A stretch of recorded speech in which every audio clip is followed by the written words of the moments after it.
Hello guys, কেমন আছো সবাই? আশা করি ভালো আছো। তোমাদের ভালোবাসায় আমিও ভালো আছি। আমি আজকে চলে এলাম নতুন দিনের নতুন লাঞ্চ নিয়ে। আশা করি তোমাদের সবার লাঞ্চ হয়ে গেছে। অ্যাজ ইউজুয়াল আমার যেমন দেরি হয়, আমি আমার লেটে লাঞ্চ নিয়েই চলে এসেছি। খুব খিদে পেয়ে গেছে, চটপট তোমাদের খাবারটা শেয়ার করে দিই। তো আজকে কি খাওয়া আছে দেখো। রাইস মানে ভাত রয়েছে গরম, সাথে রয়েছে লেবু, শশা। আমারও ভাত বেড়ে নিয়েছি, সাথে লেবু, শশা আর একটু কাঁচা লঙ্কা নিয়েছি, ঝাল ঝাল খেতে ইচ্ছে করছে।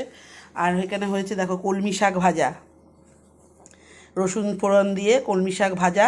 আর সাথে থাকবে কাসুন্দি। আচ্ছা, কাসুন্দি দিয়ে শাকটা খাবো, ঠিক আছে? সবাই কাসুন্দি দিয়ে শাক খায়, আমি কোনো দিন খাইনি। আজকে দেখবো কাসুন্দি দিয়ে শাকটা খেতে কেমন লাগে। আর এখানে হচ্ছে আরেকটা নতুন আইটেম, সেটা হচ্ছে কুদুলি বলে একটা সবজি আছে, তোমরা হয়তো অনেকেই চেনো, পটলের মতন দেখতে ছোট ছোট। কুদুলির ভর্তা। কুদুলিটাকে হালকা করে সিদ্ধ করে নিয়ে, মানে একদম চটকে গ্রেট করে না, আদা ভাঙা আদা ম্যাশ ম্যাশ থাকবে, তাতে পেঁয়াজ আদা রসুন দিয়ে, হ্যাঁ, একটা মাখো মাখো করে একটা ভাজা টাইপের কুদুলি ভাজা, পেঁয়াজ আদা রসুন দিয়ে। আর এখানে রয়েছে পোনা মাছের ঝোল, দেখতেই পাচ্ছ, পোনা মাছের ঝোল রয়েছে। আর আমার যেমন থাকে অ্যাজ ইউজুয়াল টক দই। তো অনেক দিন ধরে টক দই ঠিকঠাক খাওয়া হচ্ছিল না, কেন আমার শরীরটা খারাপ ছিল বলে ওই টক দই ফক দইগুলো খাচ্ছিলাম না, কি জানি না কেন থেকে কি। তো যাই হোক, এই হচ্ছে আজকে আমাদের লাঞ্চ।